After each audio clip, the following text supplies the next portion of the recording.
All right, ready to dive in. Today, we're going deep on IT management. Ooh, IT management. Behind the scenes, kind of. Sounds We're intense. working with Workable on this one. They do HR software and tools, all that. So, like, what does it actually take to be a good IT manager? Exactly. And we've got a ton to work with. Interview questions, advice from experts, even sample answers. It's like, A cheat sheet. yeah, a crash course in how to lead IT. I love it. But I gotta ask, Shoot. is this just for, like, the super techie people? It's a good question, honestly. Yeah. Even if you're not aspiring to be an IT manager, understanding what makes them tick is super valuable. Okay, yeah. Like, if you work with IT, which, let's be real, who doesn't these days? Knowing this stuff can totally change how you interact with them. Makes sense. So first things first, Workable's experts say there are 3 must-haves for any good IT manager candidate. Beat me. 1, strong technical skills. Obvious, right? Gotta do the tech. 2, excellent communication. This one's huge. Well, think about it. IT managers are basically the bridge between the tech world and everyone else. They got to explain complex stuff in a way that, like, normal humans can understand. Ah, the translator role. Exactly. Yeah. And then 3, strategic thinking. Okay, that's interesting. But I feel like problem solving is already kind of built into the IT world, right? Yeah, but this is different. Strategic thinking is like, it's big picture stuff. Give me an example. So, like, let's say you're handling the IT budget. A strategic IT manager isn't just going to pick the cheapest option. Right. Gotta Yeah. think long term. Exactly. They're going to be thinking about ROI, return on investment. They'll be asking, will this solution grow with the company? What about security risks? You know, that kind of stuff. So they're not just reacting to problems, they're trying to anticipate them. Exactly. And then there's this word, scalability, keeps popping up. Scalability, isn't that just like, can it handle more stuff? Kind of. It's about how well a system can handle growth. Like, Yeah. can the software handle more users, more data, all that without falling apart? So like future-proofing the tech decisions. Exactly. Okay, we've got the big picture, but I want to know how this all plays out in real life. Yeah, the nitty-gritty. Luckily, Workable has a bunch of what they call operational and situational interview questions. It's all about putting candidates in the hot seat and seeing how they react to realistic challenges. Ooh, give me an example. Okay, so one question is about budget decisions. They ask, what are your priorities when making budget decisions?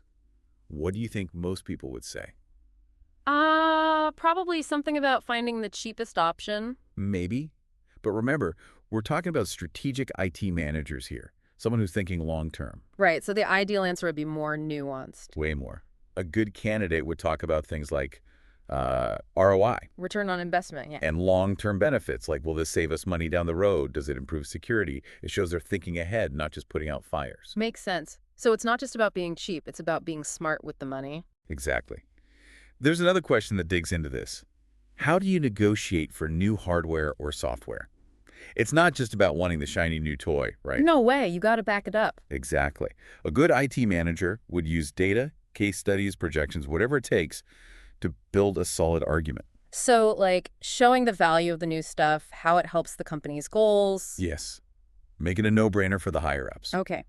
Let's talk about the big one, data security. Workable asks about this directly, right? They do.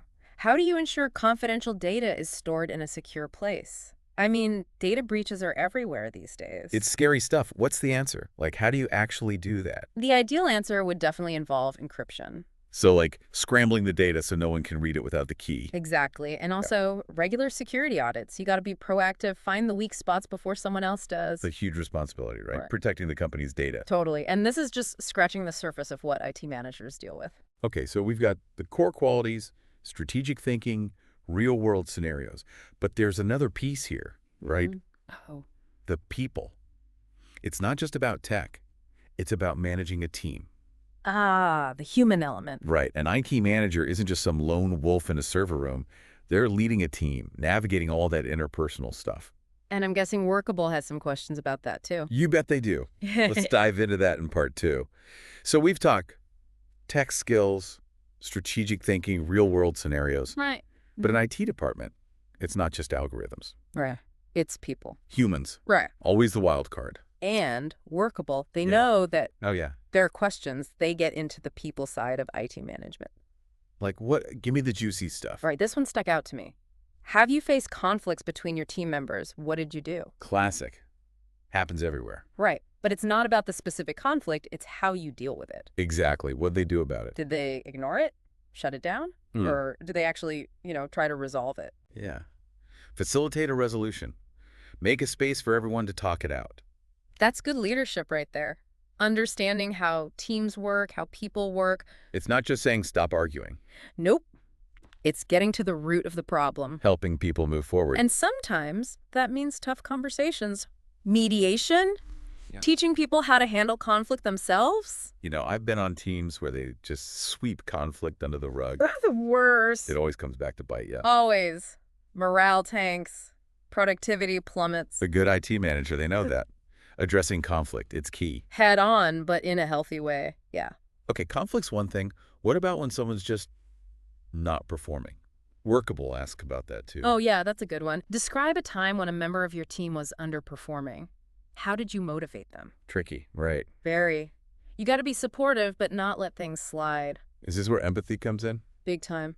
But it's not about being a pushover. It's about understanding why someone's underperforming. So many reasons, right? Lack of skills, maybe they're not motivated. Or something outside work is affecting them. Like a detective almost. You got it. Figure out the root cause. Then you tailor your approach. So maybe it's training, setting clearer expectations. Sometimes just creating that safe space for them to ask for help. Makes me think about those motivating factors questions Workable has. Ooh, yeah, those are good. What are they getting at with those? They want to see if the candidate understands what drives their team. Is it all bonuses and promotions? Or do they get the intrinsic motivation matters too? Feeling valued, autonomy, all that. Exactly. It's not just carrot or stick. People are more complex. Way more. What motivates one person could totally demotivate another. So a good IT manager needs to read the room, understand each individual. Totally. Okay, we've covered conflict, underperformance, motivation, anything else an aspiring IT manager should know. Well, the tech world, it moves fast, right? Oh, yeah. There's one more skill that's, essential. What's that? Fostering a culture of continuous learning. Uh-huh. Because what's hot today is obsolete tomorrow. Tell me about it. I still haven't figured out the latest update on my phone. Right. So IT teams, they need to constantly be evolving, upskilling. Can't just stand still. Nope. And it takes a leader to make that happen. Someone who champions learning, encourages trying new things. Someone who makes professional development a priority. Yes. Workable actually asks about this directly. How do you stay up to date with technology trends? That's a good one. It tells you if they're just coasting on what they know now or if they're actively pushing themselves. So big picture, an IT manager needs to handle conflict, motivate their team, and create a learning environment. Plus all the tech stuff, of course. It's a lot. Part therapist, part cheerleader, part professor. Pressure, right. But, all these skills, they're not just for IT anymore. Wait, really? Think about it. Every industry is being touched by tech. True. Collaboration tools, project management software. Data analysis, automation. We're all having to navigate these systems, troubleshoot, communicate technical stuff. So in a way, we're all becoming IT managers. Kind of. We're developing those same muscles, even if we don't have the title. That's a good point. So even if you're not going to lead an IT team, this deep dive is still relevant. It's about skills that are valuable across the board. Totally. Okay, before we wrap up, let's circle back to continuous learning. Yes. Never stop learning, especially in tech. But what does that actually look like? Coding boot camps? Yeah. Online courses? All of the above. There are so many resources out there these days. Online platforms, industry publications, even podcasts like this one. Yeah, you said it. But the point is, be intentional. Make time for learning, set goals, experiment. Don't be afraid to get your hands dirty. Exactly. And it's not just about staying employed. It's about keeping your mind sharp, expanding your horizons. The joy of discovery. I love that. Okay, we've covered a ton today, from must-have qualities to real-world challenges, leadership skills, continuous learning. It's like an IT management crash course. Hopefully, we've given our listeners a good understanding of what this role is all about. And a new appreciation for how vital IT managers are. They really are. But before we go, I want to ask our listeners something. Okay. Think about your own experiences. Have you worked with amazing IT managers? What made them so great? What did they do that made you feel supported, understood, like you could do your best work? Or maybe you've had the opposite experience. Someone who wasn't so great. What could they have done differently? What were the pain points? What were the missed opportunities? Because it's all about learning from those experiences, both good and bad. Exactly. We can all raise the bar for IT leadership. Together. So, as we wrap up, take a moment to reflect on your own experiences. What can you learn from the IT managers you've encountered? And how can you apply those lessons to your own work, whether you're in IT or any other field? Love it. Great takeaway. And on that note, we'll catch you next time on The Deep Dive. You know, it's funny. We've spent all this time talking about IT managers. Yeah. These like super tech-savvy leaders. Yeah. But it's got me thinking, maybe we're all becoming IT managers in a way. Oh, how so? Well, no matter what you do, technology's everywhere, right? It's true. Hard to escape it. You're using project management software, collaborating online, maybe even doing data analysis. Even if your job title has nothing to do with IT. Exactly.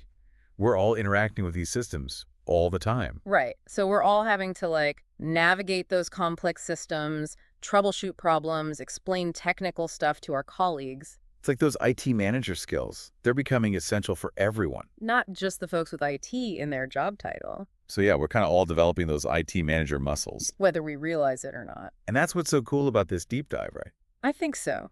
Even if you never want to be an IT manager, these skills, communication, strategic thinking, problem solving, continuous learning, they're valuable everywhere. Totally. They're not just niche anymore. They're fundamental for success in any job these days. So think about it. What can you do today to get better at those things? Sharpen your tech skills, get comfortable talking about technical stuff. Embrace that always be learning mindset. Exactly.